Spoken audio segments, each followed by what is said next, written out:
This Monday Night Football props and NFL Week 13 recap edition of the Sports Gambling Podcast is brought to you by Underdog Fantasy. Sign up with promo code SGPN to score up to $1,000 in bonus cash. We're also brought to you by Rebet, a new sportsbook available in 45 states. Download Rebet in your app store and use promo code SGPN for a 100% deposit match up to $1,000. We're also brought to you by Rhythm. Get your 7-day free trial today by going to sportsgamblingpodcast.com/RITHMM.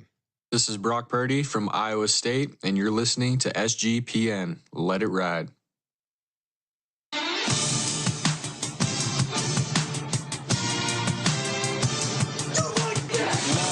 Cox.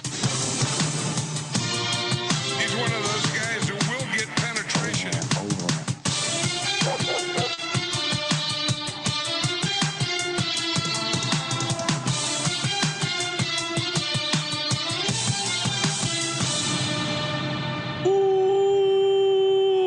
Welcome everyone to the Sports Gambling Podcast. I'm Sean, stacking the money green with my partner in picks, Ryan, Real Money Kramer. What's happening, Kramer? Dog. I got one of those Costanza back problems again. Sean. Really? Yep. Dealing with all that first touchdown money in my back pocket. Shout out to Kramer hitting Ray Davis 29-1. I hit Nick Westbrook Akine 2 touchdowns 24-1.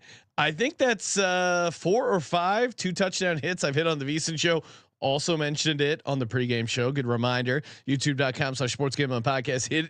Hop in on the pregame show. It's like the Cliff Notes, especially for those who didn't have time to listen to any of the other podcasts. You get condensed. It's a little picks. cheat sheet. Little cheat sheet. 45 minutes. You're gonna get like 5 hours of podcast. And overall, pretty good in our picks. 3-1. Ryan sitting on the circa. I had 49ers money line. That was my dud of the week. I mean, it was tough to pick dogs. Favorites mostly won outright. My Eagles being one of the dogs, and then the Steelers, who I was considering playing the Steelers as my money line dog, but I'm like, go a little bigger. We did a Turducken parlay on the VSIN show, and check out the VSIN show Friday nights, YouTube TV, or you can get it over at VSIN.com.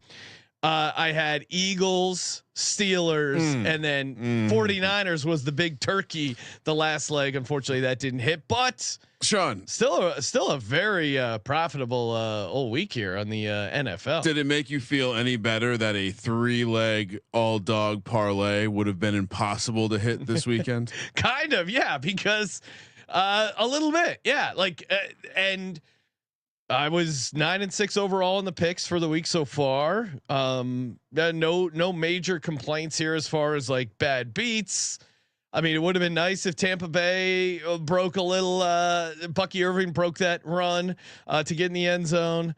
But yeah, I don't know. No massive complaints. What a wild ass day. I mean, we'll go. Yeah, we'll get to it. But wild ass day on Sunday. Tennessee was a whiff, but everything else was pretty on point, at least as far as, again, missed on San Francisco, but Eagles, yes. Seattle, yes. Arizona, yes. Jacksonville and the points. New England and the points. Steelers and the points. Money line. Chargers, yes. And then going back to Black Friday, Raiders. Green Bay was your lock there, Ryan. That cash. Now, fortunately, you did also lock up the Ravens, which forced me to lock up the Eagles to counter your lock, because I knew there's no way in hell that that we're putting the Ravens on our circa million card, because I knew this is a dominant team, Ryan. 26-2 Lamar Jackson is now against the NFC. And unfortunately we took that from your New York Giants, as they were the only NFC team that had beaten Lamar Jackson in the regular season. Saquon, both teams. Yeah. And Saquon was awesome. I know there's a lot of like, hey, Saquon for MVP, which it does feel like it's Josh Allen's award to lose, at least right now. But Saquon had an incredible game, and started a little slow. Eagles offense in general started a little slow. I thought Hurts had a very good game again. Like this Eagles team, we'll get to it when we recap it, but I love this Eagles team. Playoff Lamar came out in the regular season. Well, and it felt like a playoff game, right? A little bit of snow, not crazy high scoring affair. I gotta share. So I was Justin Tucker. Oh my God, Hitting Westbrook Akine 2 touchdowns, 24-1. That was fun. But seeing Justin Tucker being on the opposite side of a Justin Tucker game, Ryan, and people thought it was crazy to include kicking in the handicap. Yeah. But he sucks now, and he missed an extra point and 2 big field goals. That's 7 points. I said in the office, they went Harbaugh. Romo talking about Tucker. That was my favorite. Oh man, Tony Romo hyping up. Hopefully you have someone in your life that is your Tony Romo to you, Justin Tucker. If you're completely blowing it at your job or your career or your life in general, Tony, Jim, I don't know about you. I still believe in him. Game on the line. I still believe it. And then he missed another kick right after that. Harbaugh comes up and gives him a hug. And I joked that wasn't a hug of confidence. That was a goodbye hug because Justin Tucker sucks. People, maybe they think I'm crazy or, oh, you're on to something. Or you're on something. I'm on a little whiskey. Had a bunch of cocktails, but good times. I mean, he's expensive too. He's very cuttable, right? I mean, how much should we look up the contract? It's a lot of guaranteed money for a. Don't worry, I know how to read these. Shout out to Boston Capper. You don't like Sirianni, Sean. It goes against your blood. He's a douchey guinea. Wow. Oh, here we go. Boston Capper of all the weeks. I'm trying to get Sirianni nominated for Italian of the week. Ryan seemingly got rid of the award. I have not gotten rid of the award. Okay. It's just on a hiatus. There's been a lot of misappropriated cultural stereotypes being thrown out there. So I said, I'm going to take it away for a couple of weeks. I want to make sure people don't think I'm cashing out on some sort of Italian American slander wave. Maybe it comes back in a couple of weeks. We'll see. Shout out to Ross in the chat. Appreciate all the work you guys do. Bring us great content. Makes football season that much better. #, let it ride. Sean, I also see there's some Falcon commentary that the Falcons were not traveling over 200 miles per hour today. As of course we learned on the pregame show that a Falcon can travel. The world record speed tracked for a Falcon is 242 miles per hour. So I'm sad to talk about an animal fact without Colby around. He's going to be very excited. We're going to have to do this bit again tomorrow, which by the way, a scheduling note, there will be a Monday college basketball episode. So subscribe to the YouTube channel. We'll surprise you when we come live, but sometime in the early afternoon on the East Coast. Yes. And let's see. All right. And appreciate everyone. We've been reading some 1-star. Occasionally we get some 1-star reviews, some clowns, and we've been roasting them. And then it's great because the degens, and there's many great listeners to the audience, respond in full force with a bunch of 5 stars. #no leans. Sean Green and Cream Dog. Seriously, the only football betting pod I know follow regularly. Great laughs. And sure, they're Eagles and Giants fans, but they know their stuff. Great sound drops and real football insight with the occasional shed powder reference. Cool. Check out the merchandise too. I just scored a killer camo SGPN jacket. I want to be recognized as a degenerate gambler. Yes, shout out to you. And there's a bunch of great reviews. Rackham and Crackham, the guy we completely burned, said appreciate the concern. He updated his review. It was 1 star. He now updated it to 4 stars. Ryan, appreciate the concern. I was thoroughly entertained by the roast, which was worthy of 1 additional star. Even though he was at 4 stars, maybe the Rackham and Crackham can't do math because he went from 1 to 4 stars. I stand by that the audio drops are overused at times. That is a disgusting act. There you go. And Ryan, unfortunately, we did get a 1-star review. What do you mean? This is a great title for a review. I love the 1-star reviews because if I was looking at a podcast and I read this review, I would immediately want to listen to this podcast. Interesting. So you're saying it's a failed attempt to bring us down? Yes. This is great. The title of the review is "Horrible Show Full of Lies." Awesome review. I'm already in. The hosts are liars and complete fools. One host said the Giants have never been able to beat the Cowboys and that the Cowboys don't win on Thanksgiving. I don't know what he was talking about. I think we highlighted how bad the Cowboys have been ATS, but also this is sometimes people get sensitive, I think. But also he said the Giants are never able to beat the Cowboys and the Cowboys don't win on Thanksgiving. I don't know what point he's trying to make. He goes, these two clearly don't know anything about sports. The top comment and I don't know, he must be talking about you, Ryan. You are the top comment because the top comment is trying to say that Baker Mayfield is racist for doing the same celebration as Tommy DeVito does. These hosts are morons. Who is a moron? Us for making jokes, or you not understanding a joke? Yeah, I mean it's the 1-star review crowd. You're right. Ryan's trying to start a race war via commenting. Kind of. Commented on the Italian. Who am I going after? What's Baker's nationality? White trash? That might offend some people. And by the way, Sean, just to update the review gate, it does seem so. Like, again, appreciate all the 5 stars because those balance out these these idiots that are leaving 1 stars. Even though the 1-star reviews are funny. It does seem like maybe some of our friends and DGens have made their way over to another podcast to leave reviews about that podcast where we the alleged Rack'em Crack'em. Yeah, we believe he's files. Also judging by his other podcast reviews where he's plugging his podcast and also the Patreon. Maybe he is just that big of a fan of this podcast that he definitely doesn't host. I mean, Rack 'em and crack 'em. Feel free to reach out. Podcast at sportsgamblingpodcast.com. We'll have you on the show. We'll negotiate a truce. Yeah, no, I mean, we'll sort things out. But yeah, it does seem like since. So if you looked at, I'm not going to plug the podcast, but if you looked at said podcast before the incident where we were given a 1-star review, most of the negative reviews are about a paywall and feeling like it's a little Rack 'em and crack 'em though says since then subjects include not good, distracting, loser, only 1 star because 0 star isn't an option, meh, mediocre podcast and lousy customer support. That might be a real one. Anyway, so shout out to the folks who did their part. Thank you. Appreciate all the DJs out there, and we're gonna be blowing up credit card buildings in no time, Sean. Fight Club in hashtag. You know I'm a degenerate. We'll get to Mike Tomlin. A lot of great lines from Tomlin as well. All right, recapping, and then we'll get to Monday Night Props. I think we just recap Thanksgiving in general. Ryan, you were off the grid, but nothing major to break down. Detroit, obviously now Eberflus fired.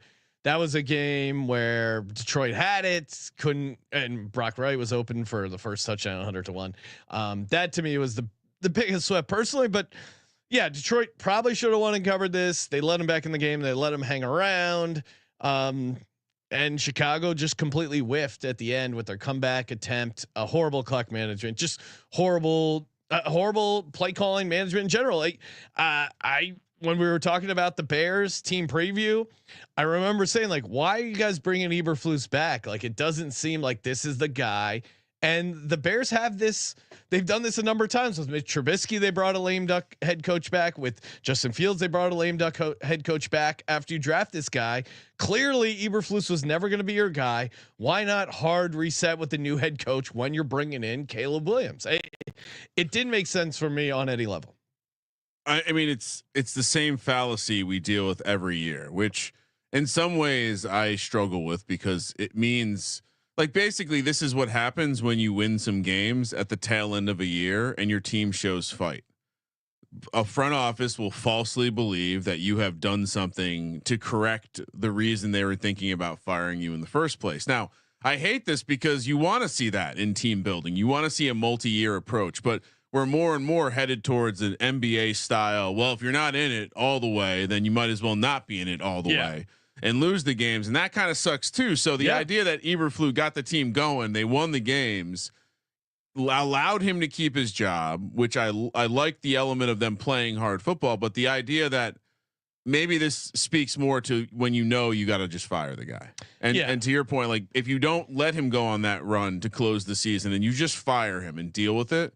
Ripping the Band-Aid off always looks like the better solution in hindsight when you let something linger, especially when it's a festering disease. Drunken Irishman checking in the chat was at the Pats game, heartbroken, but because it happened, I nuked Eagles money line. So congrats to you, Drunken Irishman. Right. One of the 2 dogs that won outright on the slate. Again, why kind of and just wild game flow in general. We'll just finish up real quick with the Thanksgiving stuff. Giants lose 27-20. To me, the big takeaway was Drew Lock for touchdown not cashing and them not explaining why now maybe he was out. I would have loved to see the video that they saw that overturned what was going to be like a $600 and something cash for me. Just show me where it was. It takes 2 seconds. And Tom Brady of course blew through it. Other than that, just ugly game. And maybe the Cowboys, it doesn't seem like they're doing enough to save Mike McCarthy's job. And I'm basing that off the fact that Jerry Jones just very openly talking about the next head coach of the Cowboys. Ryan, you finally got the virus that's Danny Dimes off the roster. Any thoughts on Drew Lock, Dable, the team?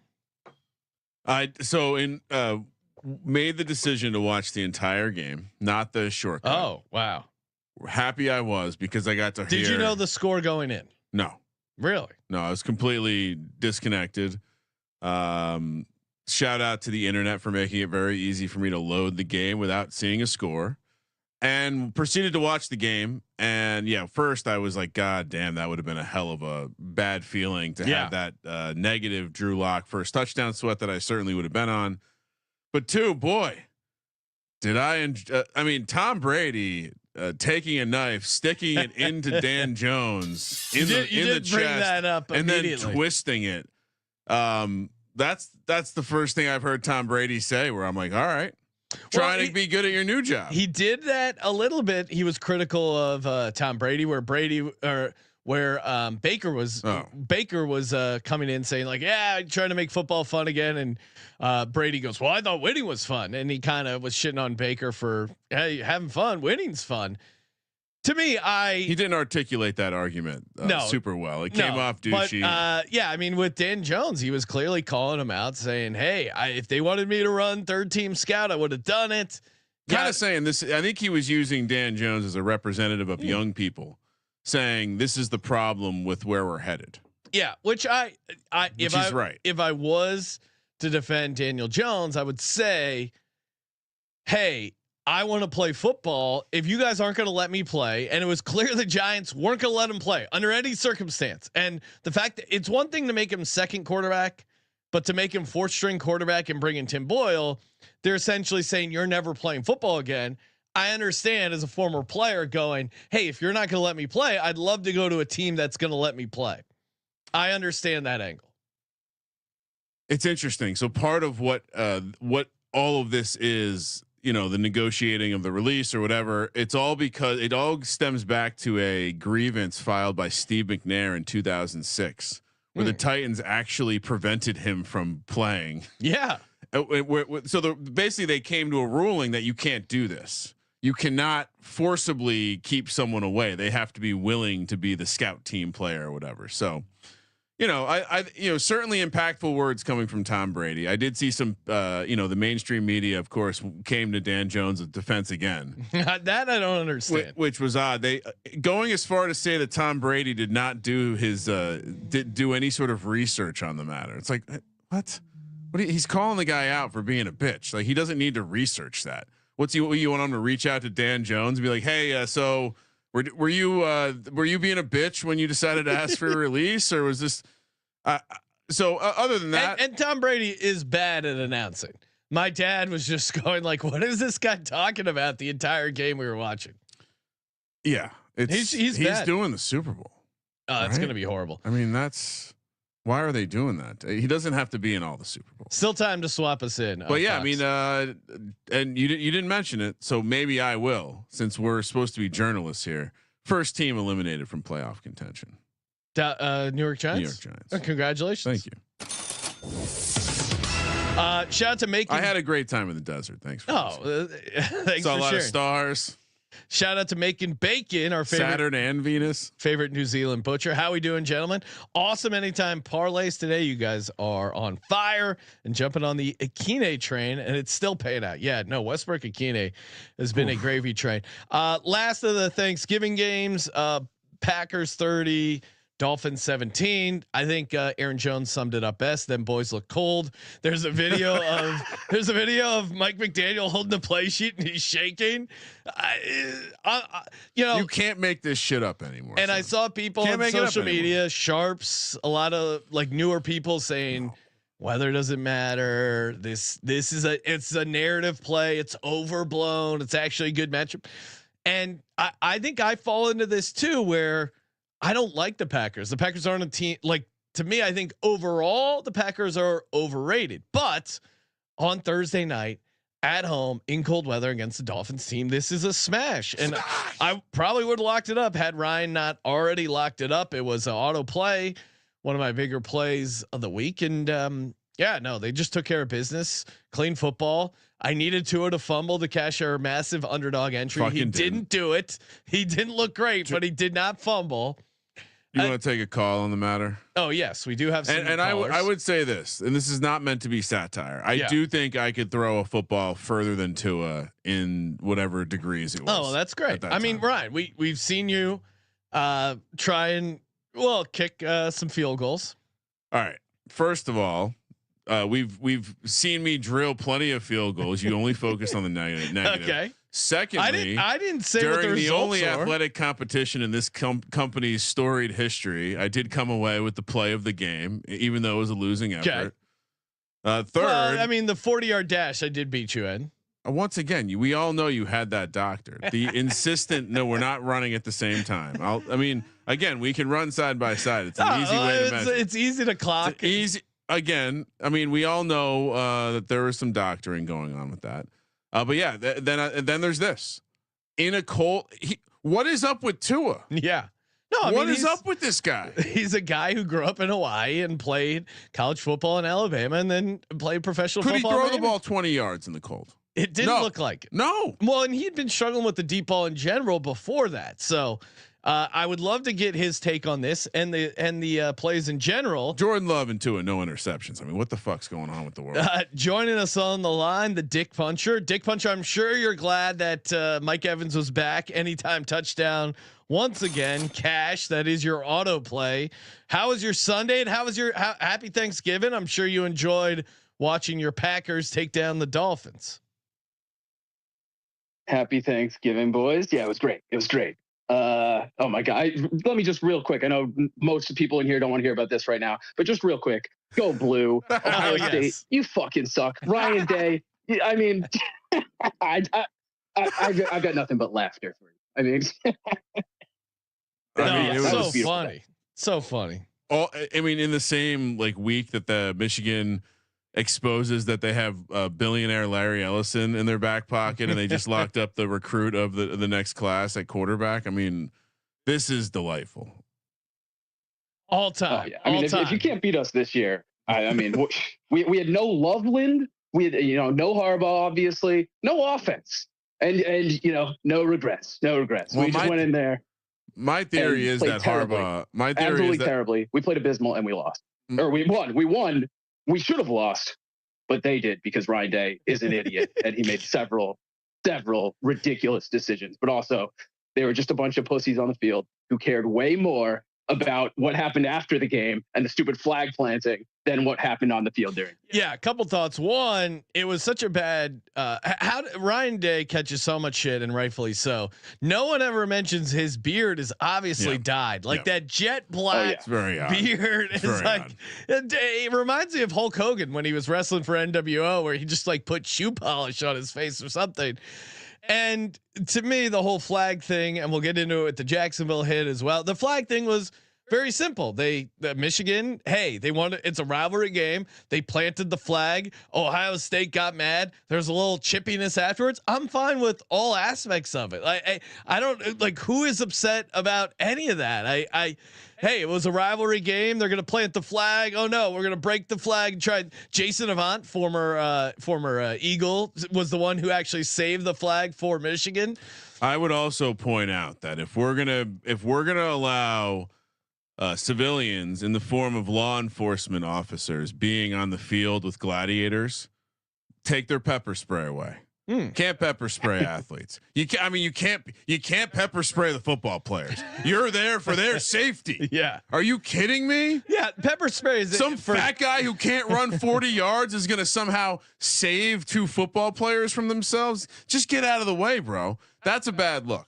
That was the one thing that caught my eye. This isn't a field party in West Virginia.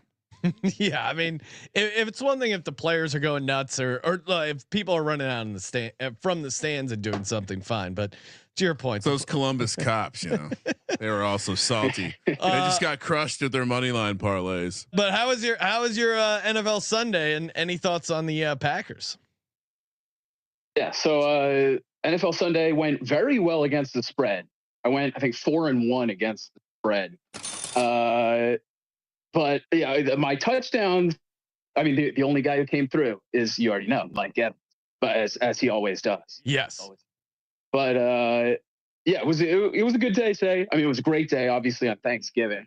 I caught a live line for the Bears. Actually, I was like, it was like plus 16.5 or something at one point. I was like, I literally was like, they're gonna find some way to get their hearts broken in this game. I don't know how they're gonna come back from this. I did see you tweet that out. Go, maybe I'm crazy, but I'm gonna take the Bears plus 16.5. And I read that and I go, man, this guy's crazy. Detroit's gonna smash him. And then and they came back, they hung around, and yeah, they just figure out ways to lose in heartbreaking fashion, which I'm sure is enjoyable as a fan against them. Oh yeah, of course. I mean, I am sad to see Eberflus go. I mean, he was terrible. He was a terrible head coach. I am excited though to see how they screw things up next. But yeah, that's an interesting situation there. But yeah, the Packers, great game. I mean, this was like the first real. I guess you could say the Cardinals when we played them, it was a pretty solid overall drubbing, but that was more defensive. This, both sides of the ball, we looked great on. Even you guys are talking about Tua and how he was in the cold, but also, I mean, like on the first punt that we punted the ball and they muffed the punt. Yeah. Like, I mean, that guy, it was clearly from the cold. I mean, we've never gotten a break like that on special. I can't remember the last time somebody like muffed a punt against us. We actually got it. Yeah. But yeah, that was definitely cold related, but I mean, everybody looked great. The whole team, it was a pure, like, full team victory. Very excited. Obviously, would have been great if some of these, the Lions somehow could have lost that game, or if the Vikings, like, oh my God, Cart, you couldn't hang on today. How are the Vikings 10-2? I keep looking at their record, and I now, don't know. Playoffs start tomorrow. The Green Bay Packers are on the road in Seattle, as the Seahawks would be the 3 seed right now. Really? Oh man. That's gross. Seahawks laying again. How is Seattle winning field their goal? Division? Dick Puncher, thanks for calling in, man. Appreciate it. All right, have a good one, boys. Cheers. Good to hear from you. Let it ride. And of course, if you're letting it ride, head over to mybookie.ag.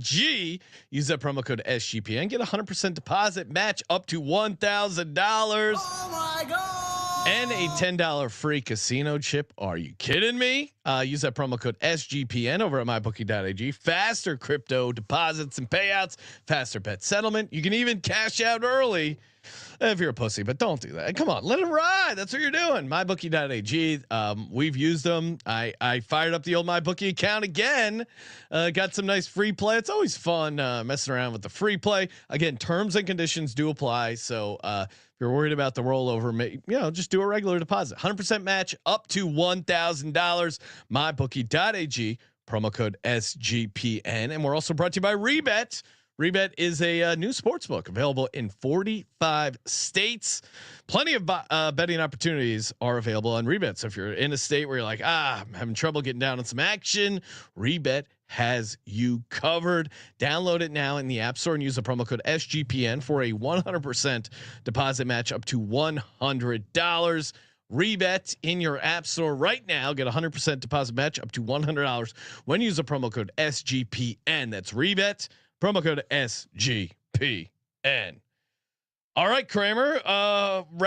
Black Friday game. Raiders 17, Chiefs 19. Raiders obviously cover. Had a chance to win. Raiders are, kind of like the AFC Bears. They hang around in games. They backdoor a lot of spreads. You never really think they're going to win, and then they don't.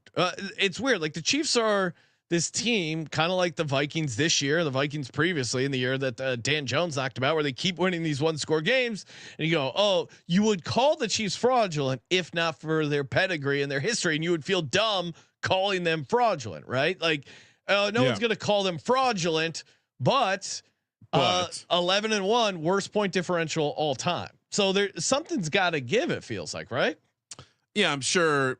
You whether it's Aaron Schatz saying, starting to do that comparison DVOA, of like worst number one, or worst 11-1 teams of all time with DVOA. Whether it's using that fun, they've won 15 straight now, Sean, or 14 straight now, Sean.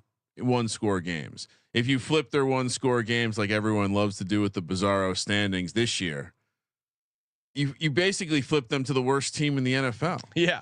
And of course that last play, it probably was a false start. There was a ref in the background doing the false start, but it's just the Chiefs. They just keep winning these games. But that's why we said we're not going to mess around with it anymore. Yeah.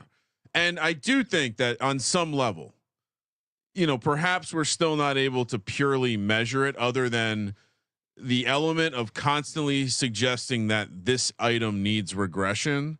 Maybe that's just clutch. Maybe the idea of something that's always sitting above the mean in a way that is inexplainable over a large data set is just the idea of being clutch. We've seen this in so many other aspects of sport where people want to discredit an athlete and their clutchness to suggest that it is just random variance, and eventually they'll come but back then to earth. there's other, and to your point, I think you're probably right about the Chiefs. Like they have a will to win. They clearly have a switch they flip. Like when they're tied with the Panthers, they're going down and getting that touchdown, that field goal to win the game. But other teams that have done this, like the Vikings, even the Eagles with their 10-1 last year, and the point differential was horrible. And you're like, how do they keep winning these games? Other teams clearly unravel. We're not saying it about this Chiefs because of their pedigree and because of their clutchness. Well, I think it's also because they have strength everywhere, whether it's on the field in leadership with players, or it's off the field leadership with coaching. I mean, you could argue that, the thing the Eagles didn't have was the coaching.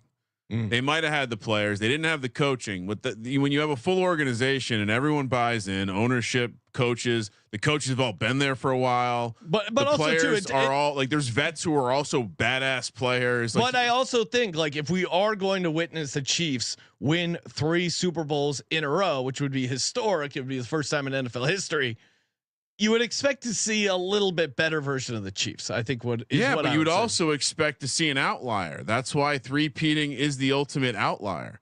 That's why it's hard to do. So the idea that the Chiefs come out of a three-peat looking like a team that needs to regress, that makes a lot of sense. To me, there's also a lot of people just zooming in. Like if we look at this Chiefs teams over the last 3 years, do they still look like a team set for regression? If we remove the year by year seasonality, like I wonder, because this is a team that is going to continue to get better. So whatever regression they face, I think their improvements, which they've shown Andy Reid basically every year with Mahomes has shown drastic improvements from start of the year to end of the year. So if that regression gets eaten up by improvement, then what's the conversation about?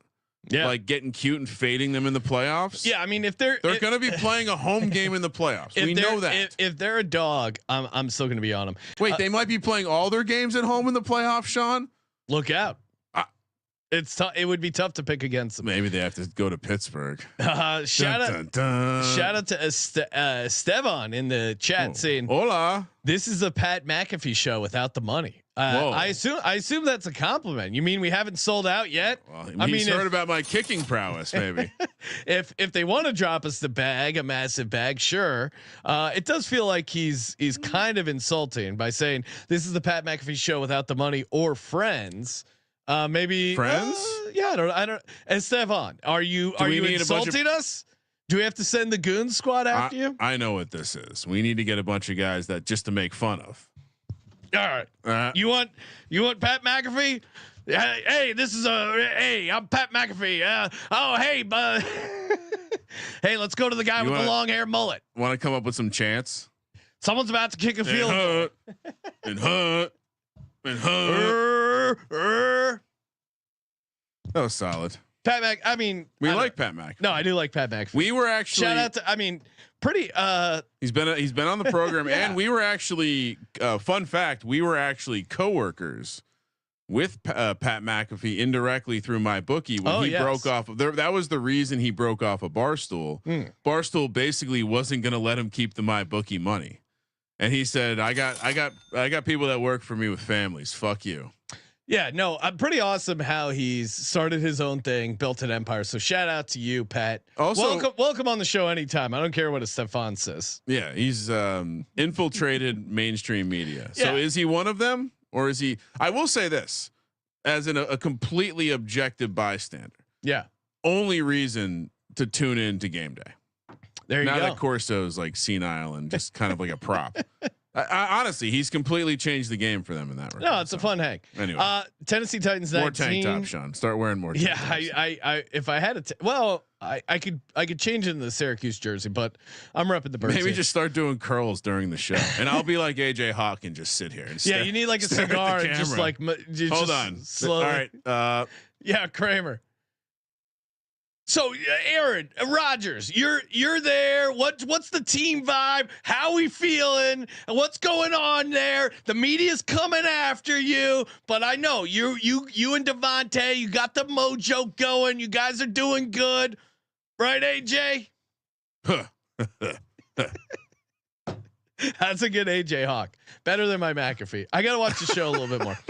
Titans 19, Washington 42.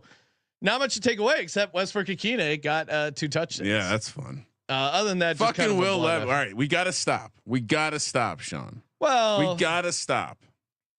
Really, honestly, it was more about the Titans defense. I was pretty surprised. We gotta just looked bad.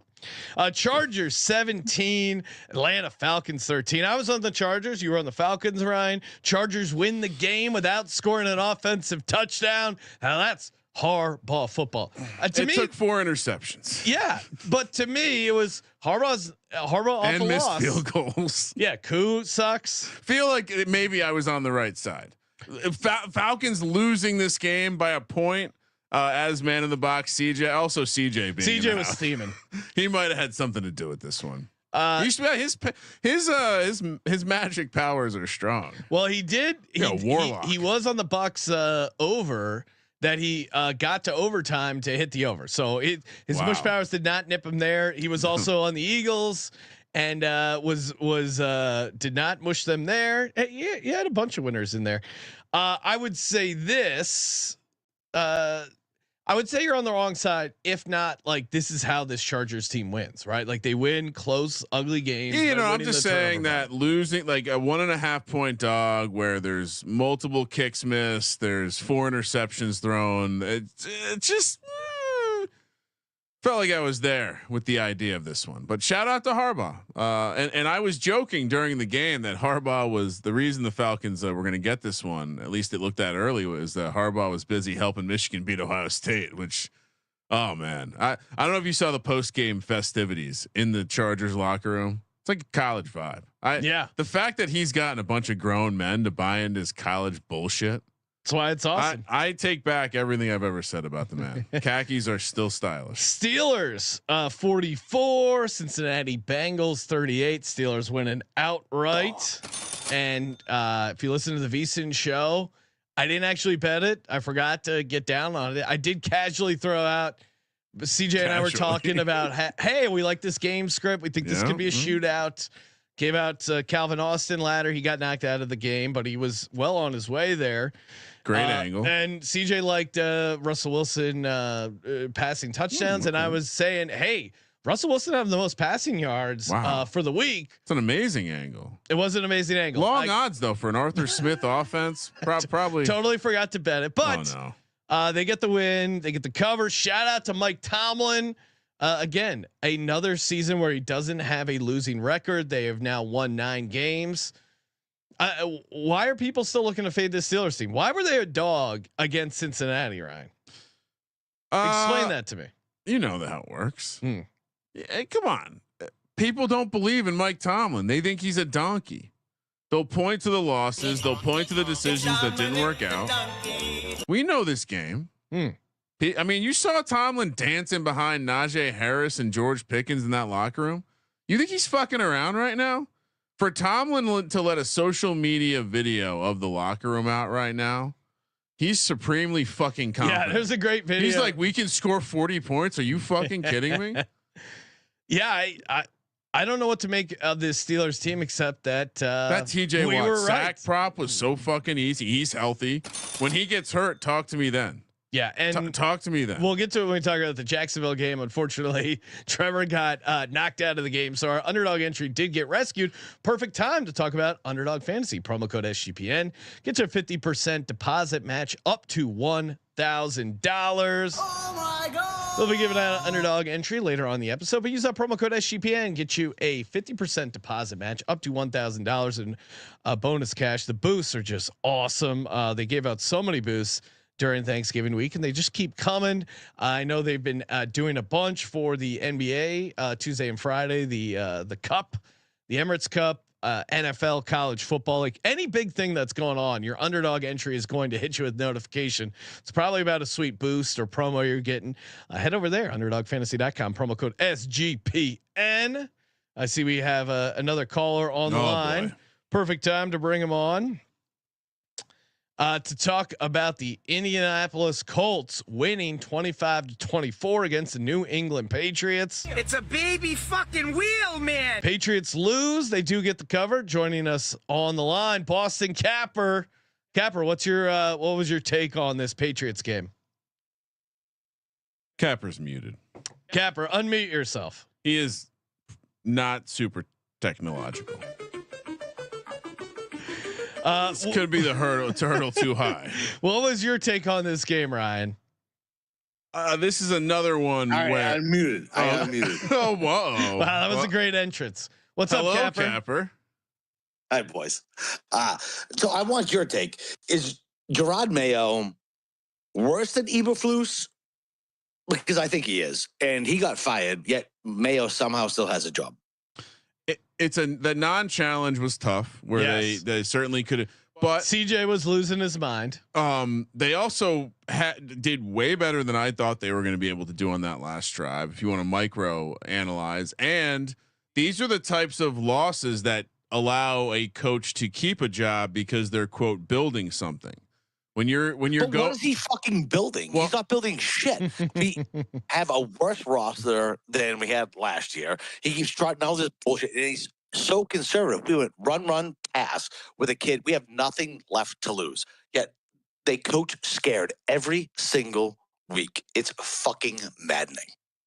I maybe you're in the box, but I feel like I would feel pretty optimistic about the progress of Drake May. And the team in general. I guess this is the first week he hasn't turned the ball over twice. He only turned it over once this week. Yeah, I think the problem is, Capper. They should have beaten the Colts, and the Colts could be a playoff team. They should have beat him. That's the point. That's why I'm saying it's the coaching. Yeah, I think I agree with you. Like his game management, in-game decision stuff is horrible and super frustrating, especially if you're betting on him. But the other side is no one expected anything out of this Pats team. Drake May has looked pretty competent, so he's clearly going to get another year. Sharps for locking up like least wins. Yeah, most losses. Like this is not the clear worst team in the NFL. I would say to this point they are playing for him, much like the team played for Eberflus last year. Now, I think as a Patriots fan, what you're worried about and what Capper's probably trying to get ahead of is, hey, what if all the stuff we were talking about this year, we're going to be talking about next year? And we go, we should have gotten rid of this guy last year. Now you're in year 2 with Drake May, and it's like, oh, they're not going to have. And then, all right, year 2 ends up being a disaster because you're expected to build on whatever momentum you have. And then year 3, it's a new system. And what is, he's never been around a good roster. That's exactly what is going to happen. Okay. So it doesn't matter what you have with the quarterback, right? We have Elliot Wolf in the front office who says, we want fast guys, man. Listen, we're gonna draft fast guys. Tyquan Thornton. You want fast guys? We're going to draft fast guys. That's what we're going to do. Puffing his chest out like Tyquan Thornton was the fucking pick of the goddamn draft. Yet cut, and now he's on the practice squad at Kansas City. And we got Gerard Mayo, who has never fucking called a defensive scheme. Didn't call the plays, didn't do anything. But Robert Kraft liked him on a trip to Jerusalem fucking 7 years ago. Because he was the leader of men, I guess. Sure, seems like it's working out great. Unbelievable. The Crafts and Robert just trying to get into the Hall of Fame, just weaseling and crying and just begging to get in the Hall of Fame is such a bad look. Like, everything has gone wrong since Brady left. Everything. Like, you guys told me I was Brady over Belichick, and now it's like, oh my God, it was Belichick over Kraft too. Everything is a fucking nightmare. We are the worst franchise. Well, no one feels any sympathy for you guys. So yeah, if you lose, Sean, I was happy for you when you guys actually beat us in the Super Bowl because you guys are such a sorry sack of shit franchise. No, you weren't. Won a Super Thank Bowl. you. I was happy for you. I got that. The card must have got lost in the mail, but I appreciate that. No, you guys won a bunch of Super Bowls, so now you have the greatest pain. coach and quarterback of all time. Now you have the pain of a rebuilding franchise. And now I'm with the rest of the plebes. It's awful. I don't like being down here. Who are you? But like, if I'm being completely honest, like Drake May is very high up on my list of young quarterbacks that I would be excited about. But how many good quarterbacks look fine with nothing around them, and then eventually the GM and the coaches don't put good offensive lines around this kid, and he gets murdered fucking every goddamn Sunday, and he gets skittish and he disappears, and all of a sudden he gets trained into bad things, right? You get trained into bad things instead of sitting and waiting in the pocket and waiting for your third or second look. Like, I'm gonna try to make it. I'm gonna try to make this huge play. Nope, and it doesn't work. Like, it's I don't know. Well, Drake May could be fine. AVP is the worst offensive coordinator ever. Oh, wow. He was literally the last guy to take the fucking job. You know why? Because the Crafts don't spend money.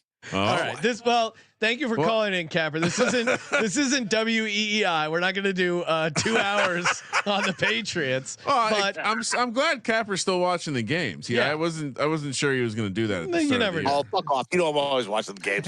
Love you, boys. Rudy for his under. I mean, now the Celtics are happening. I know you're a big basketball. They just lost the Caps. Good to hear from you, Capper. Let it ride. Appreciate hearing Capper. Woodson in the chat saying this guy has a voice of a true degenerate. Oh my God! If you only, you know, I'm a degenerate. It's total package. Total package. And you can tell there's some new listeners checking in because Sir Ralph said, "Whoa, he's mad." LOL. Not really. This is actually a reasonable cap. In the history of Capper callers or Capper calls, this is not the craziest one. So good to hear from Capper as always. Now, that's actually a fun idea for a Patreon episode. Reliving the famed Capper or Boston on Boston. Oh, that was great. AFC East dumpster fire preview. Texans 23, Jags 20. Jags cover. We picked it at +5. They get the cover there. A lot of it due to Mac Jones. Some garbage time there. Both teams look bad. I mean, I understood someone who would take like Houston, especially kicked off at like 3. I get it. Trevor Lawrence got knocked out of the game on a obvious late hit that erupted in a brawl, which to me, again, much like the flag stuff, I don't have a hot take either way. He slid. No hot take needed. He slid. The guy cheap shot at him. Yep. They threw the flag. Yep. They ejected him. And there was a fight that ensued. They ended up. My thing is, okay, that was a blatant cheap shot. Throw the flag. Toss him out of the game. All the shit that happens afterwards, to me, no fines, no flags after that. Any sort of like counter after that, all that stuff that washes out and you move on. It was a bullshit cheap shot. He deserved to get tossed from the game. There's nothing else for me to say. Some people went as far as saying, "Oh, he should be banned for a year." I don't even think you need to really suspend him. He'll get fined. Maybe he'll get suspended because he had a previous like bad hit against Mahomes. Okay, fine. Maybe 1 game, but again, this is football. It was a cheap shot. It happens. End of story. You definitely have to hit him with some sort of punitive attack to avoid because it was a cheap shot. But I mean, it's like this is Also, I have an adjustment to the rule. Like you got to keep the 15-yard penalty to the team that just got jacked up, and then offset the rest of the shit after the play. Because technically, that's not after the play, the first one.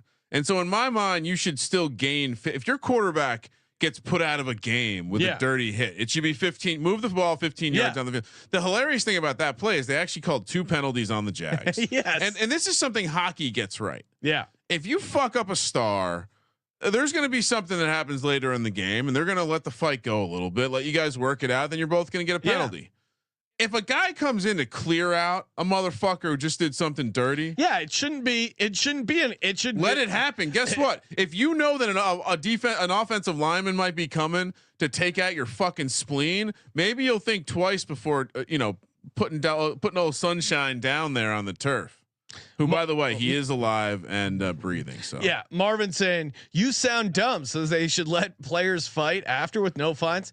Yeah, I mean, no, that's not what we're saying. We're saying that a little bit of here's the problem: when you have no sort of regulation within the game and within the sport, like a fairness, brotherhood, whatever you honor, then what happens is people can get away with shit like this. And they may gain a reputation for being a dirty player, but if there's no actual repercussion, then who gives a fuck? Yeah. If you watch a hockey game, watch rugby, watch some of these sports that allow a little bit of physical altercation. They also are very strict with their punishment. I mean, hockey, very strict. Like you fight, you know what you're getting and you're going to get it. And I think with football, the problem is offsetting penalties. They don't hurt anybody. There's no penalty there. And it's almost this ridiculous aspect of like, okay, so we can get in this scrap. It shouldn't really affect the game. I kind of agree with Sean in that regard. But also too, there has to be also their fights. Like they're stupid. They're not. They never. Everyone's wearing helmets. Yeah. Like there's never. You're literally set up for battle. Yeah, like one guy got pushed in the back. He fell to the ground. The only one that got hurt was Trevor Lawrence. So yeah, do I think guys getting into each other's faces after a play like that should be fine? Yeah, I mean, if and you know it when you see it. Not to sound like a Supreme Court justice describing pornography, but you know it when you see it. What the guy did to Trevor Lawrence, he crossed the line, toss him out of the game. But all the other stuff that happened after that, like no one got hurt. Trevor Lawrence was the guy they carted off. Everybody else was fine. They kept playing. It's game on. And yeah, as a ref, you got to have some common sense. If that happened out of nowhere, then you flag the guy who started the fight. But this clearly happened for a reason. To Ryan's point, they're trying to regulate. You can't just light dudes up, especially a franchise quarterback who I don't know if Trevor Lawrence is. But imagine if no one comes and blows that dude up. What are we saying? Man, Trevor's teammates hate him. Yeah, Trevor's not, not a good leader. And the chat's agreeing. Chris pointing out if the Jaguars didn't respond, that would have been a problem. You're taught to defend your quarterback. That's what they did. We can move on. Also, yeah, I mean, in some ways, a cheap shot should be responded with a cheap shot. I mean, like Jason Kelsey showed us, right? You got to return serve sometimes. Anyway, yeah. But other than that, a little bit let down by the flow chart here. Marvin saying, yeah, let's let the first fan jump in too. No, Marvin, come on. Don't, you're hurting any sort of reasonable discussion on this subject by, we're not advocating for letting the fans, but there's a general chippiness to a physical game that the players need to sort out. All right, moving on. Yeah, don't let the gladiators sort it out. Not again, it's just like the cops on the field with the players in Michigan, Ohio State. How about you let the actual like fucking gladiators deal with the physical to your stuff. Point, what was there any now the Michigan Ohio State one was at harm? That got a little different because there's civilians running in or running around. They need to be sprayed. Yeah, civilians, you don't belong on the field. You should get sprayed. If the guys want to push and shove and break a flagpole or rip a nylon flag out of someone's hand, that's fine. No one gives a shit. Did you not watch the last 3 hours when they were trying to murder each other? They're fine. They're all fine. I assure you, they're all fine. Arizona Cardinals 22, Vikings 23. Kramer, what the fuck? We both had the Cards getting the 3.5. Felt like that was always good. Money line probably should have been there, but this Vikings team just pulled shit out of their ass. I mean, Sean, again, what are we doing in the playoffs? If the playoffs started right now, The Vikings would be traveling to the Falcons in the 4-5 matchup. Sean, what are you doing in that game? Falcons, Vikings. Oh man, that is Vikings. Are they like? Is it a pick 'em?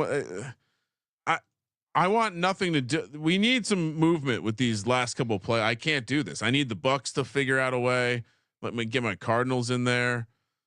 I mean, one notable thing about the playoffs right now, Sean, is the Niners are nowhere near them. Oh no, they're completely cooked. Did you know the Niners are closer to the New York Giants than they are the playoffs? Yeah, that's great. That's great. Yeah, I mean, to me, like Minnesota, this doesn't really change any take on either team. Like Arizona's scrappy, play pretty good defense. Minnesota, I still don't understand how they win games, but they do. They don't cover spreads. These teams are no crazy adjustments either way, right? In some ways, they're similar teams to me. Like they're going to be attractive as dogs, right? In general, if they're getting points, you're probably going to be betting on them. Trevor saying, "I'm out on Kyler. Too many stupid plays today." I mean, I agree. This is 2 weeks in a row now where I've been less than pleased with his overall decision making, but he's made some nice plays as well. And this team on the road in Minnesota is one of the true road atmospheres in the NFL. So again, they covered. Sean, they're now 8-4 against the spread. I think Trevor's a Cardinals fan, so he probably doesn't give a shit that they covered. He wanted to win. That's fair. I mean, we're looking at as gamblers, and Sean, Ryan, plus 1,375 for them to win the division. Trust me, I'm invested. Today was a bad swing for the NFC West. Thinking, how are the Seahawks in the fucking lead? Seahawks. What the fuck? Perfect transition. Seahawks 26, Jets 21. I was on the Seahawks. You were on the Jets, Ryan. We were going head to head here. You were on the wrong side. I don't know because 100%. I don't agree. If this was any other team, sure. But if you watch this Jets, it's the same team, as the Falcons Chargers. Yeah, right. Like the Jets. I was on the wrong team, right side. But I would even with the Chargers Falcons. I think you have a better case in that game. In this case, CJ said it while we were watching the game. He goes, "This is what I get for betting on the Jets." The calls that Seattle got down the stretch. And the Jets, Ryan, as much as you want to say Seattle got calls, the Jets got a kickoff return for a touchdown, and Seattle fumbled on 2 fucking kickoffs. That's true. Now, and that was a wild. This was game. the craziest collection of plays. And then, oh my God, Seattle had that pick 6 after Aaron Rodgers. Yep. My fade was Aaron Rodgers and this team are completely dysfunctional, which is how it played out. A defensive lineman had like an 80-yard touchdown. Leonard Williams, yes, almost killed himself. And one of my other plays, which would have been a massive cash, was Geno Smith anytime touchdown. I had it with Westbrook and Keeney anytime touchdown, parlayed together. And how they run like 5 plays from the 1 yard line and not call a Geno Smith sneak. As much as Sirianni gets shit and the Eagles get shit, they have figured out how to do a quarterback sneak. Why are not teams? Why Jets did you not call a quarterback sneak? At least try it once on those 5 plays you had from the 1 yard line. Geno's decent at quarterback sneaks. I don't get it, but I just know the Jets are an auto fade. That to me was as simple as it comes. Yeah, Leonard Williams in great shape. Spearfishes regularly in the off season. We learned about it because him and Baldy had a little spearfishing trip. Can you imagine being on that boat, Sean? Oh man, just 2 guys talking football. Yeah, I mean this was the crazy ass game of the weekend. No, there was a lot, but yeah. I mean, I would say this early window to me stood out as one of the crazier of the season so far. Yeah, I don't know that the Seattle team makes 0 sense to me. To me, this like no, and Seattle recipe for a fade team in the playoffs. Yes, please. That was, and I was looking to fade Seattle all season. Came in with they're one of my lock under win totals. I think I've gave out 6. We gave preseason, Ryan. Wow, we already tout. Oh well, I've already hit 4, but Seattle and let me pull it up. Let's pull it up. Seattle under and Tennessee over don't look very good. Seattle maybe had a chance, but they probably had to lose this game. I think their over is 7.5, and they've won 6 games. That one's not looking good. But my other 4 have already cashed this early, which is crazy. Impressive. Yeah, you had Pittsburgh. Well, and you did kind of force me into taking the Cowboys under, which I totally appreciate. Well, you weren't going to do it. No, you want to talk about one of the easiest wins we've had in some time, Sean. Yes, you've already cashed Pittsburgh over 7.5 or 8.5, Denver over 5.5, Niners under 11.5. You're calling that a win? It's now. Well, 49ers, Broncos have already won. Steelers have already won. Have the Niners? The Niners can't get the 12 win. Is that mathematically? Yes. Are we sure? Check with some of those tech guys in the Bay. And then Dallas under 10.5. Yeah, so those are the 4 that have already hit. And then Tennessee 6.5, Seattle over 6.5, Seattle under 7.5. So you're not dead on. I mean, you're probably. Maybe I tweeted out. Maybe I'll get lucky on one of these, but well, the Titans do play the Jaguars twice, so that's some. And the Seattle team does not look good. My 6, Sean. I was also on Pittsburgh and Dallas. Easy money. And Tennessee. So we have those similar sweat. And then I have Atlanta and Chicago under 9.5. So Chicago looking pretty good. Is that locked up? I'd say both looking pretty good. Chicago at 4 and 8. So I guess no, that locked up. Yeah, you're right. They 9.5. Can't get to 10. And Atlanta is at 6 and 6, and so that would trending in the right direction. Yeah, they'd have to finish pretty strong. And then I have Cardinals over 6.5, which just need one more. So also trending in the right direction. Yeah, I think we'll probably go both go 4 and 2 there. God damn. Tampa Bay Bucks 26, Panthers 23. Kramer, you had the Panthers, I had the Bucks. Oh, what a game! What a game! This was just a classic. And hats off. I've talked a ton of shit on Bryce Young. Feel like Ryan has as well. And but they've been frisky. He's played pretty well and scrambling around. To me, he's not hesitating. Like whatever hesitation he had pre Andy Dalton car injury, and maybe Bryce Young was the one who cut his brakes or whatever. He doesn't have that hesitation that he had where he would. Now has a little bit of a YOLO thing going. The Panthers team still kind of messes things up, but Thielen had an epic game. They of course fumbled in overtime driving when they could have won the game. They're still the Panthers, but a little bit of fight in them, and they're interesting as a big dog here. Now Tampa Bay certainly could have covered this. Bucky Irvin maybe cuts inside. It was that classic thing where they only needed a field goal the second drive there after Baker threw an interception in overtime. Baker with a bunch of YOLO throws. Some worked out, some didn't. Mike Evans got the anytime touchdown, but I mean, for me, slightly moving, Bryce Young up the not completely dog shit. All right, let's talk about it. Yeah. This is his class. Bryce Young. Okay. You putting CJ Stroud ahead of him. Yeah. But it's at least you're thinking about it. You putting Anthony Richardson ahead of him. I don't think I am. I would. Yeah. One guy is trending in I feel like they're trending in different directions. I understand the physical tool argument. I don't know, Brian. I mean, I know this Panthers team has no talent, dude. Like I don't know. Because I think that's why the talent is there. No, well, I think these past couple games where they've gotten their guys healthy, they've gotten a decent offensive line. Xavier Legette, I think, is a good rookie. Is a first round pick. Adam Thielen, crafty veteran.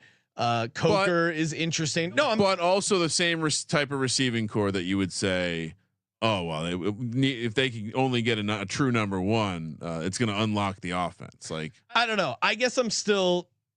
I like what I've seen out of Bryce Young these past few weeks. Post coming back in for Andy Dalton. Hats off to him. He's been playing well.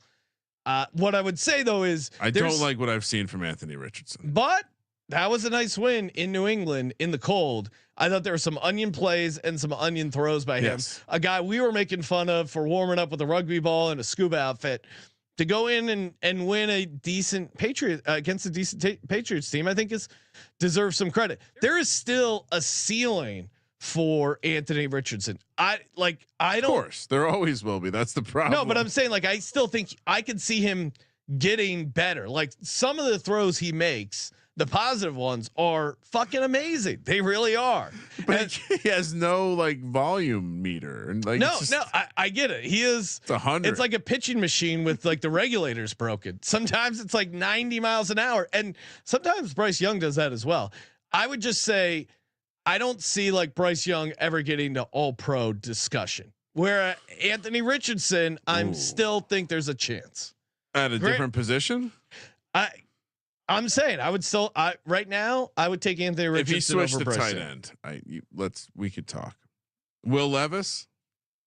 Marco 2012 saying, can we go back to Madden Sims, please? Madden Sims were fun. MyBookie.ag promo code SGPN. Maybe we can fire those up in the off season, Ryan. Now that we're back with the old MyBookie folks. Fire up the old bat phone. See what the guys are up to. John Smith saying AR is a fucking dog. Anyone who doesn't think so hasn't watched the Colts. I think I like his dog aspect. I guess a dog. On the other side, he shit on the carpet. I mean, he to me is like a golden retriever puppy. Right? How do you get benched for not doing your homework? I mean, come on, you're a football player. 'Cause you're a puppy, Ryan. You're supposed to shit on the newspaper and you don't. He's just humping shit. I still think he's intriguing. Los Angeles Rams 21, Saints 14. We had the Saints plus 2.5. Didn't feel great, either side of this game. Picked the Saints because I thought maybe the home dog, maybe the Rizzy effect keeps rolling there. It's a bad pick by us. Yeah, kind of, but also they were in that game. I mean, they drove down. They had they were at like the 10-yard line, so this easily could have covered. Yeah, but I saw it. I saw that Derek Carr is ready for the season to be over. Phase. Well, I think that's it. He's ready to be done. Like that's it. It's the holiday season. He's got fucking 15 kids. He can't handle the pressure like Phillip Rivers, and he starts losing it. You know what? See this every year. CJ mentioned it on the VSIN show, and after he mentioned that, I'm like, damn it, he's probably right. He goes, I think this bye probably hurt the Saints, and I think it did because as a team, if you played sports, there is that momentum week to week, and taking a week off probably threw off whatever sort of weird mojo.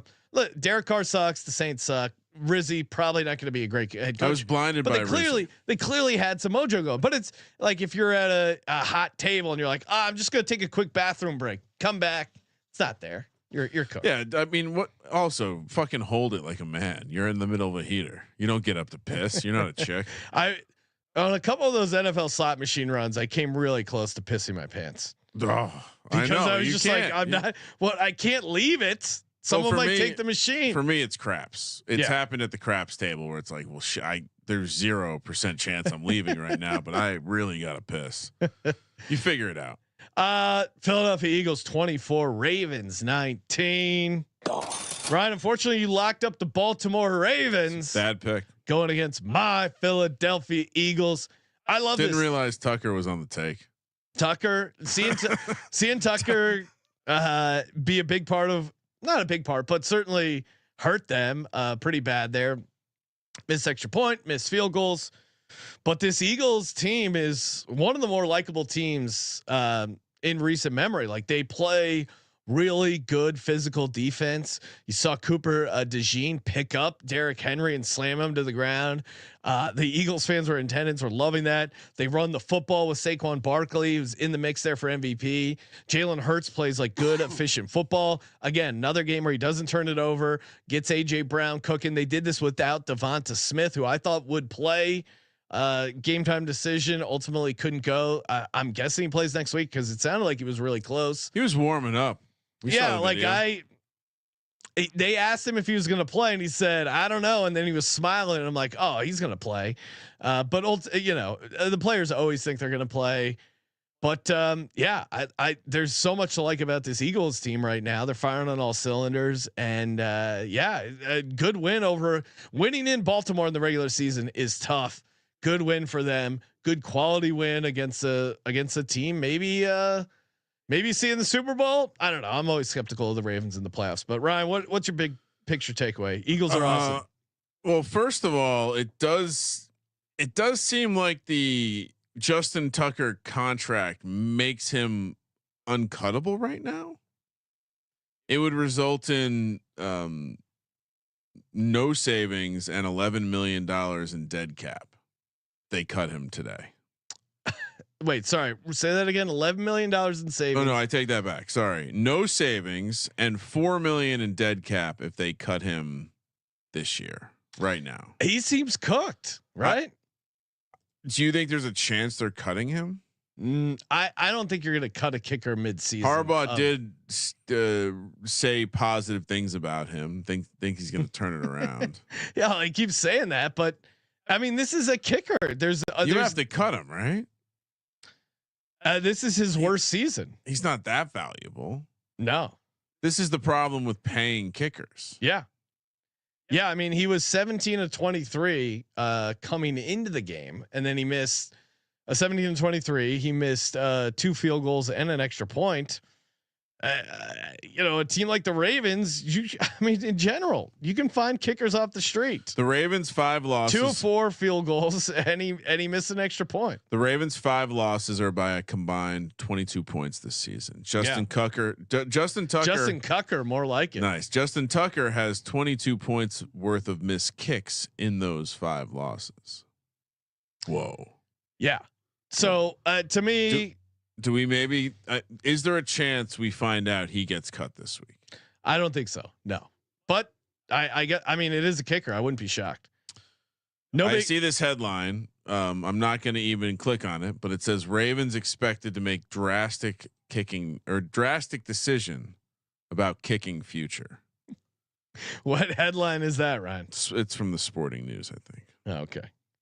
I like I said, I didn't click to see what it said. I'm just reading the headline. Being a TMZ guy, my opinion, this is the exact reason why you don't give a kicker a $24 million contract extension. No, you don't. Well, it's a fine line. Now you feel like you can't cut him. It's a fine line because finding a good kicker, you want to hang on to him, but to your point, you don't want to pay him too much. And you deferred a bunch of money out to 2027 because you figured he'd be on the team forever. Having dead cap kicker money is pretty embarrassing. I get it. You're just moving money around. But yeah, Jesus. like I said, Tucker is cooked. Speaking of cooked, 49ers completely cooked. Oh wow. Christian McCaffrey, who I thought was going to have a big game and was set up for a really big game, and then his leg collapsed. I would not be surprised if he's done for the season. They already announced. Really? Yeah. Okay. Is anyone going to give me any credit for saying this isn't going to work? No, because you can't do a victory lap on an injury. You can do a victory lap. Season-ending PCL injury, Sean. If you, of course. What do you think about the conspiracy that he already had the PCL injury, and they needed to have some theatrics around his injury, but he's done with football like you predicted, and he will be retiring at the end of this year? I mean, it is. If you're expecting Christian McCaffrey to be 100% and totally in on football next year, I think you're a little naive. So if say I was going to get a Christian McCaffrey mini helmet signed by Christian McCaffrey, now would be the time to do it before he retires and it goes up in value. Sure. That's one way to look at it. Yeah. I'm not interested. Ryan, if I was, you know what I'm interested in? Reminding people the congrats to the Buffalo Bills cashing the AFC East division play that I had on the team preview. Nice job, Sean. 165. Wow. Adam Pelletier, our guest Bills fan, the Don of Bills Mafia, also had the Bills to win the AFC East. He also had Josh Allen MVP, which is looking pretty good. Also AFC, also Super Bowl. He's very high on the Bills and the over 10.5 wins. Ryan, you had him 10-7. Yeah, I had him at 11-6. I think I had 12-5, and then I adjusted down a win to kind of sort out the wins. We were worried about the massive amount of turnover on the defensive side and McDermott's ability to keep the stable ship because he had lost so many coordinators and seemingly was losing it. But we were wrong. Josh Allen, major step forward. And I mean, I was going to bring it up earlier because you mentioned it with Barkley, but Josh Allen now a -230 favorite to win the MVP. Sean, any issues with that? What is it? -230. That's fair. Yeah, I think like who's in the same stratosphere as him? Well, what are the rest of the odds? Barkley 5-1, Lamar 11-1, Jared Goff 11-1. To me, Jared Goff needs to be in the mix. Patrick Mahomes 15-1, Jalen Hurts 65-1. If I were you, Sean, I would bet Jalen Hurts right now. 65. This is ridiculous. This Barkley thing is getting out of control. Well, I mean, out of control. If they get hot right here, finish as the 1 seed, 100% Jalen Hurts is winning the MVP. What are we talking about? Well, because part of the he's been such a big addition. 65-1. Well, I think unfortunately for his MVP case, but fortunately for Eagles, it's what Purdy dealt with when Christian McCaffrey was having such a good year. Like the fact that those two guys are having really good years, they kind of eat away from each other. So there were more good options though too. I mean, there's not a lot between Jalen Hurts and Josh Allen, even with his odds at 65-1. And I agree they'll probably take away from each other, et cetera. But at 65-1 for a team that is, I mean, what are the odds for the Eagles to be the 1 seed? I mean, you love to play that game. If those odds are even, of course they're not remotely close to 65. No, it's a good point. It usually goes to the 1 or 2 seed quarterback. So, and if you look at the Eagles and the Lions remaining schedule, Eagles, I don't know if you would say should be favored, but I think they have a pretty good path to the 1 seed if they marquee opportunity against the Steelers, marquee opportunity against the Commanders. Like these are they have some prime time for voting type stuff. If Jalen Hurts has a fucking 4 touchdown game against the Commanders, he's immediately going to pop his head right back up there. This is one of the craziest. I might actually have to bet on this show. Sounds like a good bet. Also, Sam Darnold 75-1. Dicey 86 saying, "Are y'all sauced up?" I had a bunch of whiskey during the day. Never true professional here. Shout out to JP Horn saying, "Listen to you guys on the back roads of Western New York on the way back from the Bills dub. Josh Allen MVP, easy money. That must have been awesome. JP looked like such a fun environment. Hopefully you flew through many a tables." And thanks for tuning in on the way back. I'm sure that was an awesome environment for a game. Orchard Park, great environment for a game. One of the best things you can observe is let's talk about how Buffalo had a bunch of people volunteer to shovel snow to clear. How much are they getting per hour? They always love like pointing out how much they make. It's a very funny. Those guys would do that for. I mean, obviously, they're doing it for a little cheddar, but also pretty sick to get. Yeah, but like, what are you like actually clocking in and out? Like, hey, I get my 15-minute break. It's just probably a bunch of drunk people meandering around with shovels. Some guys get like $60 or something. Yeah, hey, free food all day. What? All right, I'm in. Let's start talking about some Monday night props. Of course, that brought to you by Rhythm, sportsgamblingpodcast.com/RITHMM. Go over there, get your 7-day free trial. Rhythm again continues to kill it with their model for NFL games, NFL props, also college football, college basketball. If you bet a lot, you probably do if you're listening to the show. Why do you not have Rhythm? It's you get the free trial, give it a shot. You build the models, and I know what you think. Oh, I'm no architect. How can I build a model? It's very easy. It's just like sliders. Like, hey, you want a model that only gives you plays if you like defense and running the football, aka Eagles football, and Jalen Hurts is awesome. Then it builds you a model and it shows you like, hey, this is what the win rate is. This is what we project. It's a great tool again for props. And we'll get to it. sportsgamblingpodcast.com/RITHMM. Get the free 7-day trial. Kramer, I'll start off with the first prop I have, courtesy of Rhythm. Jameis Winston under 230.5 passing yards. This Broncos team, very good defensively, holding opponents to 199.5 pass yards per game. Again, Rhythm likes it. Cedric Tillman is out, which is a big weapon for Jameis Winston. They've had a lot of chemistry, and he's been very fun to play in the prop market, both receptions and yards. And I'm just skeptical of this Browns team in general. In hindsight, it was very easy. Like we should have been fading the Browns when they played the Saints, and then on the Browns as dogs at home Thursday night, and now you go on the road. Sure, they get a little bit of extra rest, but it just feels like the Browns defense doesn't travel. maybe the Broncos get out so far ahead that they get some garbage stuff. I just think this Broncos defense is going to clamp down pretty well on the Browns and their passing game. So give me the under on Jameis Winston, 230.5 passing yards. So it is an interesting one because he's been slinging. So and fading Jameis never fun, but I think you just play the interception prop, Sean, which is being dealt as cheaply as -145 now for some reason. And if you're uncomfortable laying that kind of price, for Jameis to throw a pick. Yeah. I mean, we're talking, he was at -200 when he got this. So, but now that he's where he's at, if you don't want to lay a -145, what you can do is place it with the Broncos money line. Like that's a fun way to. Oh, okay. So parlay it. Yeah, do a little parlay there and juice it down to about -105. So -145 in the interception. But if you are scared off by a little heavy investment opportunity, then tie it with the Broncos money line. It's almost even money. So is that one of your official props? The Jameis interception. Yeah. In this game, I think we're gonna run into a situation where they're gonna have to throw, and Jameis YOLOs it. And to your point about not having Tillman has kind of emerged as clear. Maybe Judy's in there too, or Njoku's in there too.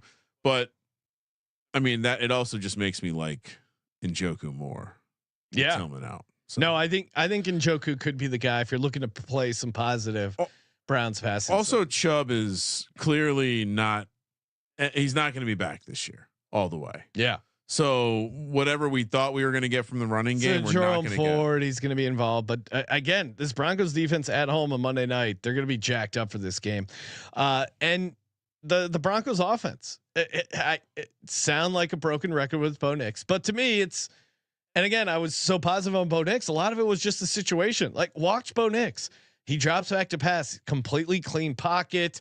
It's easy play action stuff. He does a good job of like, all right, first read not there, second, third. If not, I'm running. Like it's a perfect match. And Sean Payton loved him because he's like, this guy can run my offense, and you're seeing it. A guy who's emerged, everyone thought it was going to be the Oregon kid that they would have great chemistry with, but it's Devon Vele. He's an older guy. CJ was talking about him on the VSIN show. I think he's like 26. I think he's from Utah, went on some Mormon missions. Pretty sure. Maybe I'm making some of that up, but over 34.5 receiving yards. His Browns secondary is pretty rough, especially on the road. And Vele's been a big part of the offense. Last 3 games, 39, 66, 80 yards. So he continues to grow targets, catches, reception yards. Vele is a big part. Vele and Sutton are his go-to guys. Give me Devon Vele over 34.5 receiving yards. Vele of Samoan descent from Indianapolis, Indiana.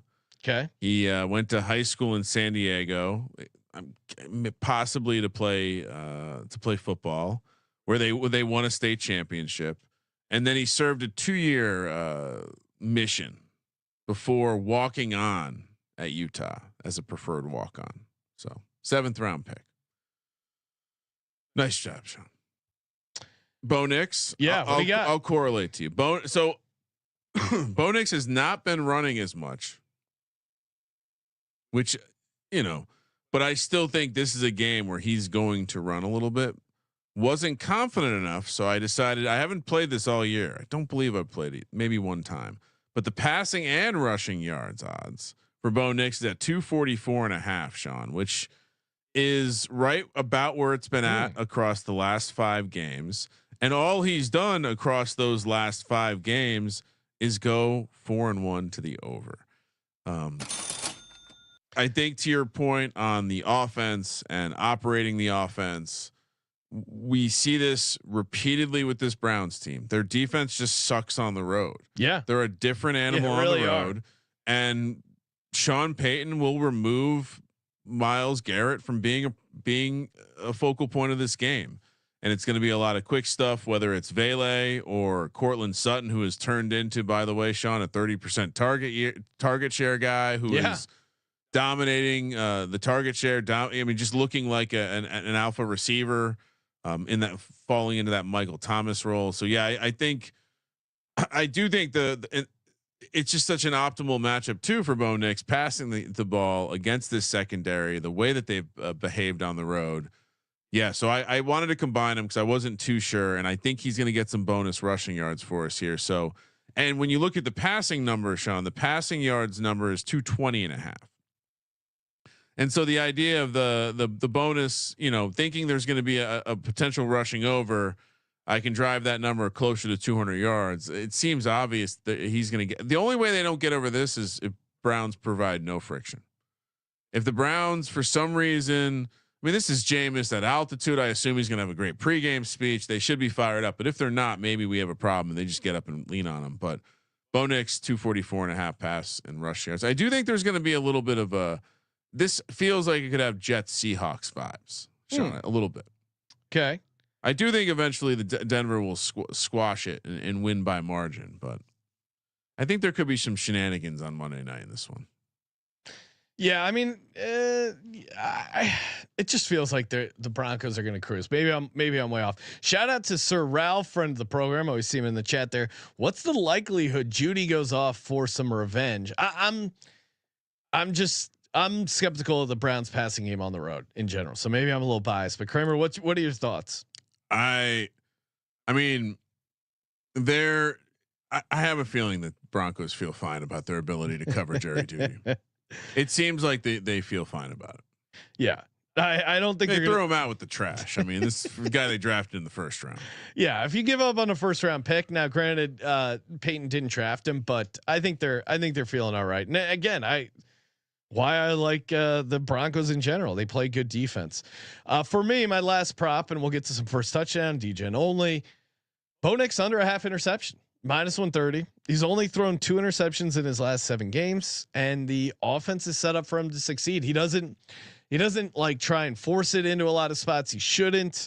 And again, I like fading this Browns secondary on the road after a massive win. That was their Super Bowl. They're not making the playoffs.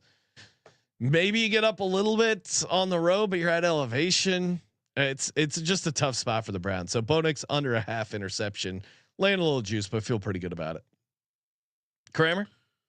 All right. So we were just talking about Cortland Sutton being an alpha receiver in this offense, and his anytime touchdown price, even coming off a 2 touchdown game, Sean, last week, going off at +150, scores 2 touchdowns this week, going off at +160. Explain that to me.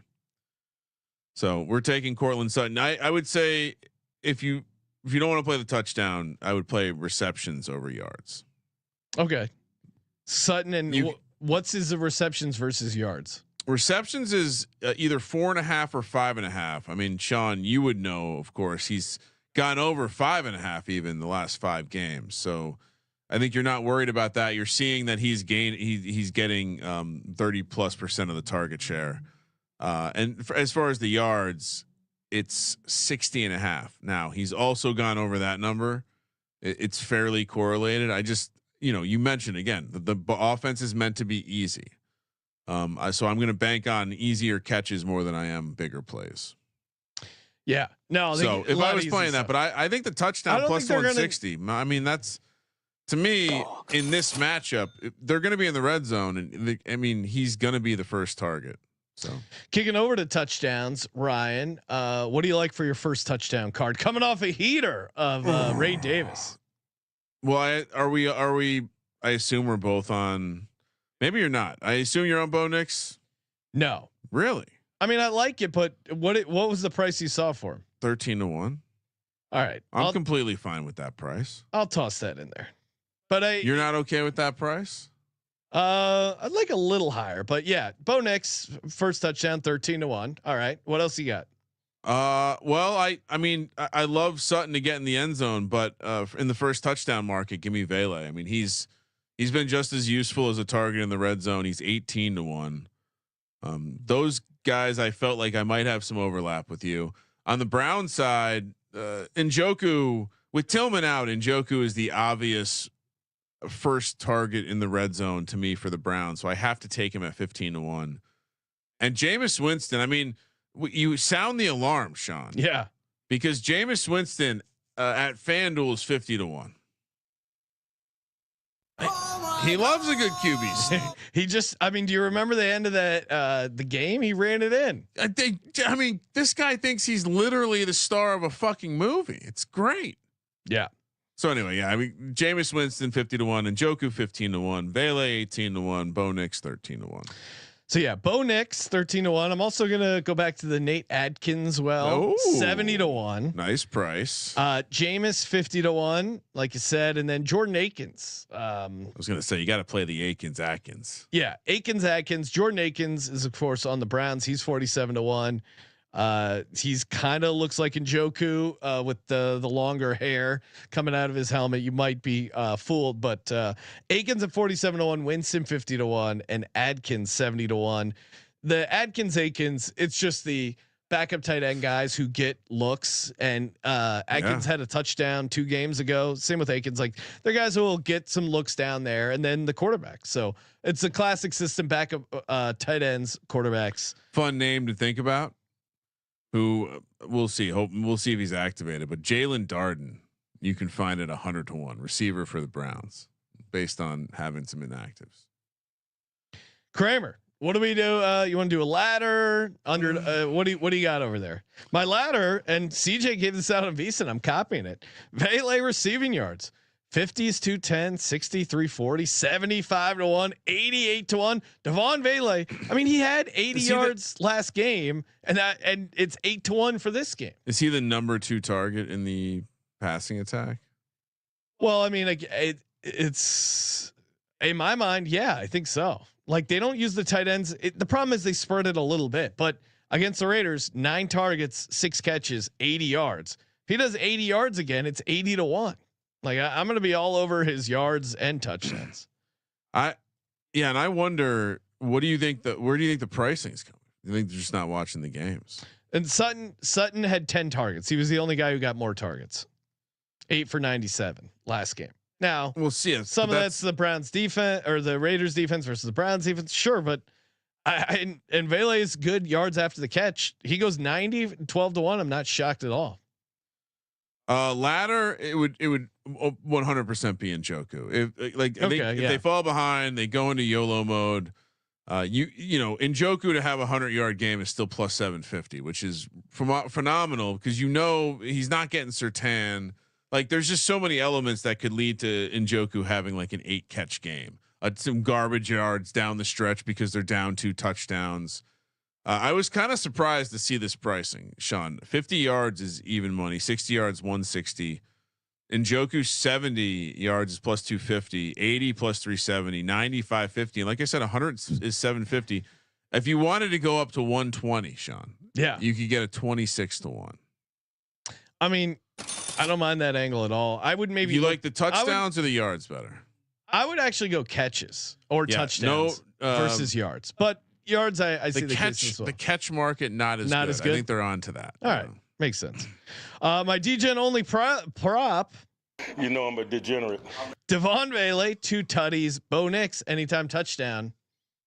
What do you think that's priced at, Ryan? So say that again. That sounded like a lot of things have to happen. Vele gets 2 touchdowns. Okay, just kind of it's an accomplishment in and of itself, and a little cherry on top. Bo Nix. That's got to be at least 100-1. When I priced it for the show is 146.85.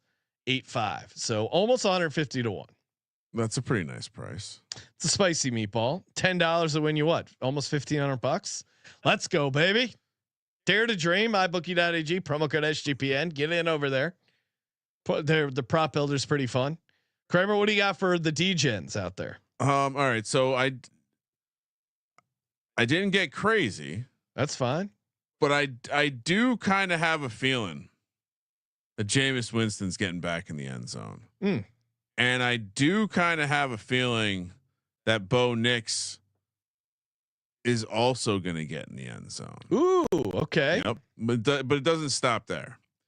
I also agree with you. You have a lot of feelings. I also agree with you that Bo Nix will not throw an interception. Okay. It's fun to throw in there. And I also agree with myself that Jameis Winston will. So Jameis anytime with interception. Diabolical. Bo Nix anytime with no interception. What do you think that pays out, Sean? 200 to 1. So, you said you didn't get crazy. So 50 to 1. No, I didn't actually think about it. I didn't think I had gotten crazy, but there's some sort of counter correlation voodoo that went in that popped in here.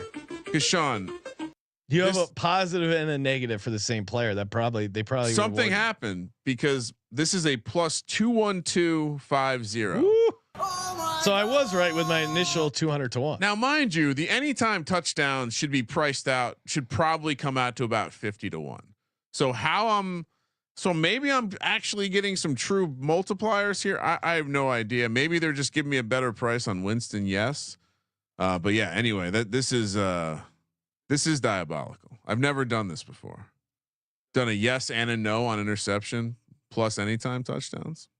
Dare to dream, Ryan. Dare to dream. All right, let's close it out with the Underdog entry. UnderdogFantasy.com, promo code SGPN.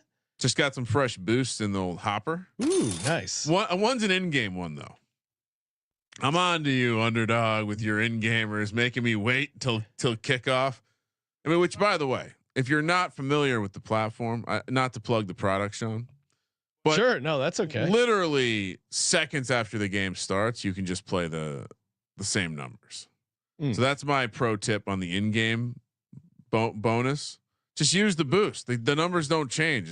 Like as soon as you kick off, you go take them. Same numbers. What are you liking? Yeah, the in-game boost stuff is fun. I mean, well, I was just saying it's the same as a pregame boost if you time it right. Let's keep it a 2 entry because I feel like otherwise we get a little wonky. All right, I would like. I got to go Vele. Vele is the guy. It seems like you're on that guy. What are you doing, Kramer? So Vele higher 34.5 receiving. What's the Jameis interception? That's it. You probably have to. It's probably the reduced spiciness. Well, but we're boosting, right? Oh no, lower you get. Higher. Yeah, it's 0.88x for the higher. Yeah. Well, that's an excellent price. Okay, that is a tremendous price. Do we move Vele's yards up a little bit? Nothing crazy. 49.5. Are we boosting? I already used my boost. So you can't boost. No, boostless. I would say for someone like myself who's boosting, I'm leaving it at the number. I'm going to boost it to 49.5. This is a 4.09x entry. Just say the two numbers out loud, just so everyone's clear.